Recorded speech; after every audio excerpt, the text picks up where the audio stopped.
All aboard! Welcome, passengers. As we ready for our trip toward today's destination, we would like to thank you for riding with us, and would like to remind you to please remain seated, strapped in, and calm while the conductor navigates us around a beautiful mining destination. As fun as the trip may seem, though, the corporate executives wanted me to remind you that this is, in fact, a business trip. And on this trip, you will need to play the part of pest control. The only problem with that, the fact that the pest we've been sent to see about is a 400,000-pound locomotive spider hybrid that the locals call Charles, aka Choo Choo Charles. Now, I grew up near a sort of ravine ditch with lots of brushy overhead and a single rail of train tracks in the middle. I like to consider myself familiar with trains and sort of familiar with spiders. The crack cocaine spider figured building webs was for suckers. But you see, in all my time, I have never seen a killer train spider hybrid roll down the tracks or out of the trees. So, out of reluctant curiosity, and perhaps against my own better judgment, we set off and accept the task that has been asked of us. We will look into the killer train spider because, hey, it's a video, right? And what are we supposed to do? End right here? I think not. Anyway, we set off on our grand adventure by getting a call from a local named Eugene. It seems there's a situation in the mines going on, and Eugene is confident it is going to be of interest to us. In fact, he claims whatever artifact out there is going to keep the museum we own in business, and he claims it's big. Real big. He even tells us to get ready for some monster hunting, and asks us to meet at the docks. You can't say no to helping an old friend you just met, so of course we go to the docks and agree to help out. Yes, meet me on the docks at sunset. I hope you're ready for a little monster hunt. On our way to the island, Eugene fills us in on the backstory for the monster we're hunting. They call him Charles, a half-train, half-giga spider from hell. By God. He rules over the island called Arnanirum, where apparently miners come to dig their own graves. The bleakness of this statement is compounded by the first piece of lore we find, where some unlucky soul left a note stating they decided to try and swim to the mainland, fearing it was the only hope left. And it's Michael Phelps here in the 100-meter fly, going for his 7th gold medal of these games. Phelps in lane 5. Now, I have no idea why he couldn't hitch a ride with Eugene on his boat, but I mean, in a game about train spiders, I'm not here to poke too many holes into the plot. Shortly after getting our land legs back, Eugene tells us about a train shed at the top of the hill. Apparently this is the most effective, all-inclusive way to travel, and lucky for us, one of the old train operators was brutally murdered, and we can commandeer his old engine. How perfect. After some weirdly timed laughter, Eugene takes off like Sha'Carri Richardson after a dab pen, and I try to keep up with him, but he puts on a display of speed that would really put Bethesda NPCs to shame. Really fucking fast. After arriving at the train shed, Eugene immediately takes advantage of us by sending you on an errand boy run down to the road to get the key for the shed. Now, I'm half convinced this was a power play by the old man, just to send you out alone, because he had to have known the train shed was locked, and not seconds earlier he proved his greater physical prowess by dominating you in a foot race. So why doesn't he offer to come with? You see, he's playing mind games. I don't know what's going on here, but I'm on to you, old man. One trip down the road later, and returning with the key, we finally see our new pride and joy. This train seems to be like Eric Cartman's mom, where anybody can use it. Hey, it is Cartman's mom. I say this because Eugene claims he doesn't even remember the machine gun that's been conveniently placed on the back before being there. Mounting up, we take our turn as engineer and burst out of the shed full steam ahead. The joyride doesn't last long, though. Like flies in the web, or like ties to be driven in. Charles finally pounces, and we get our first glimpse at the hellacious beast, menacingly approaching from over the grassy knoll like a second JFK shooter, except this time we turn the tables and send shots from inside the vehicle. With Eugene by my side, we let lead fly towards this twisted version of Thomas the Train, doing minimal damage to the steel anatomy of the ever-approaching evil. With the situation going from bad to worse, in a blink of an eye, the predictable happens as Charles bumps our train, sending Eugene flying off the back toward impending doom. Charles wastes no time taking advantage of Eugene's misfortune and takes a bite out of him. After I quickly evaluate his condition, it's clear Eugene doesn't have much time left, and with his dying breath, Eugene informs us of the steps we will need to take to finish Charles off and avenge his death. Step 1, find the eggs. Step 2, find his son. Armed with more questions than answers, and with his dying wishes on our mind, we get back to the train in search of anyone who can help us figure out what and where these eggs are. Who will help us? Down the line, we spot our first friendly face of the adventure, a shotgun-wielding woman named Candace, who upon meeting immediately gives us the key to her upstairs loft. How cheeky. Apparently Eugene let everyone on the island know we were coming, and told them to help, so everyone is ready to see us. She tells us there's scrap metal upstairs that we can use in order to upgrade our train. Cool. Grab some scrap, put on some upgrades, and away we go down the tracks. Further on down the line, I approach a shack where we meet a lady named Helen. She uses her powers of deduction and logic to conclude that we are indeed the monster hunter who has come to help. She catches us up to speed on Charles and how he retreats into the woods every time he is significantly damaged, but claims if we gather 3 eggs from 3 mines around the island and take them to a temple, we can use them to summon him for a final battle. The temple is designed to destroy the eggs, and Charles will come to protect them. She warns us the mine owners keep armed guards inside to protect the eggs and hands us the key to mine number 1. I've marked the entrance on your map.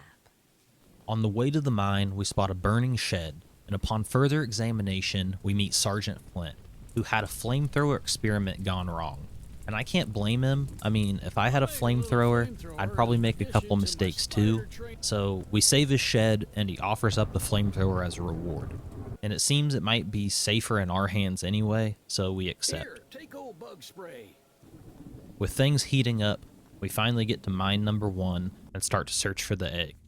I try to do my best Sly Cooper impression, but end up going bull in a china shop after immediately blowing my cover.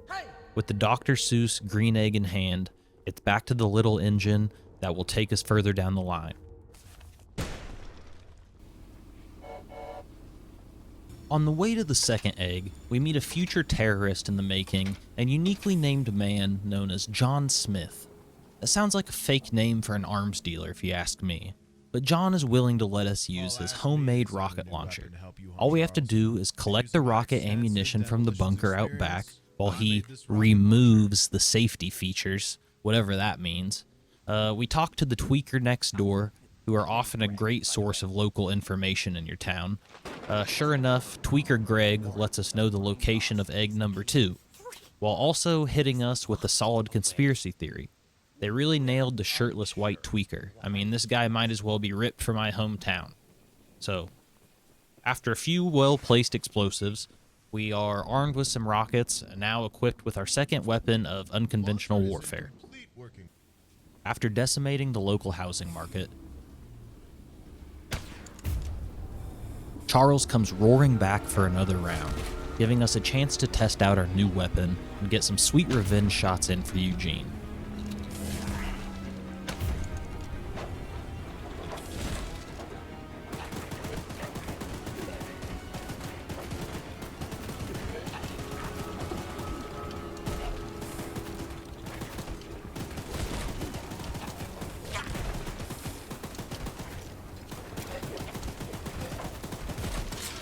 "5,000 rounds later, we send him crawling back to his web, or wherever it would stay. A tunnel, maybe? I don't know. We go in for egg number 2, displaying some high-tier evasion moves.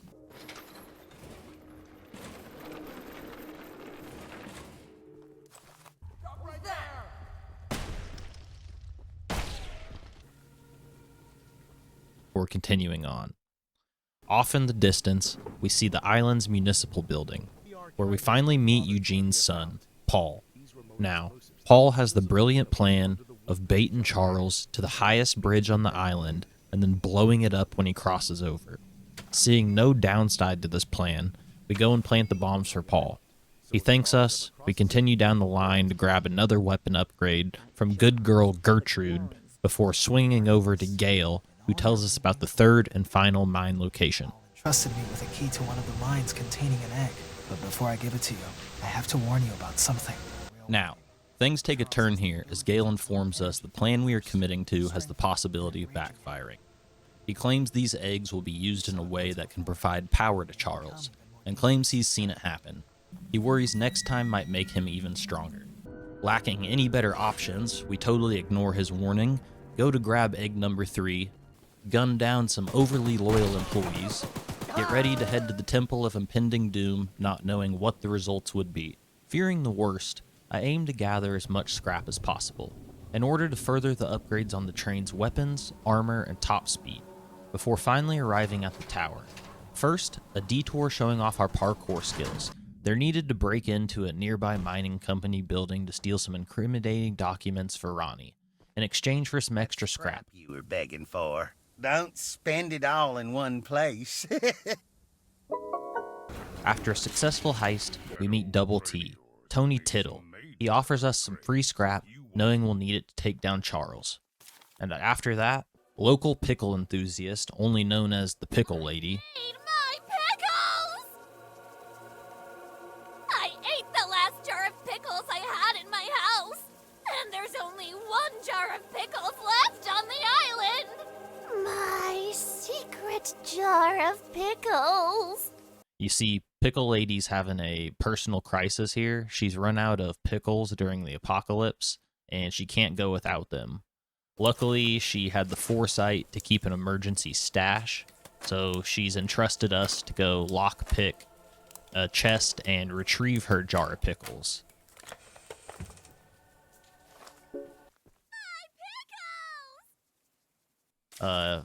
After that, we have enough scrap to upgrade the train and take on Charles in the final battle.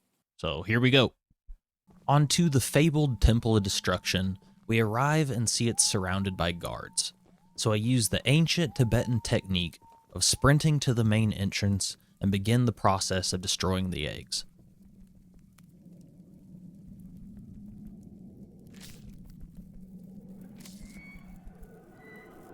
Right on cue though, Bad Mind Boss enters the picture looking like he took the day off from raising Curious George. He tries to plead with us, but we go Ultra Giga Chad and finish the job, placing the egg while staring down the barrels of multiple shotguns. No! No! You fool! You doomed us all! Charles shows as expected, and old Gale's warning seems to become reality. Charles charges up on the beam and increases his power. Standing no chance face to face with a killer train, we tuck tail, sprint back towards the train car, desperate to get some shots popped off.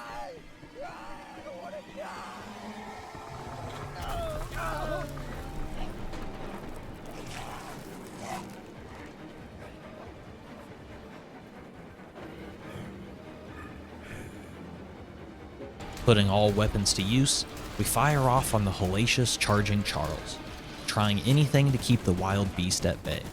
Flames.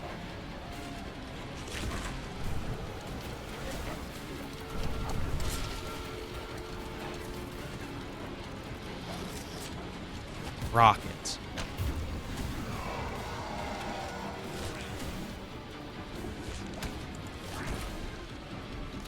Bullets.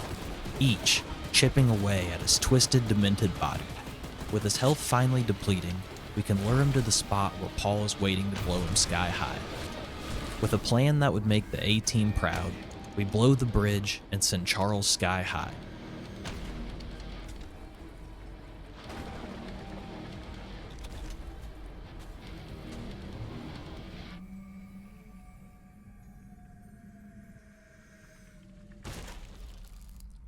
The force of gravity impaling him on the wooden structure below like a vampire versus a wooden stake. Charles, defeated at last.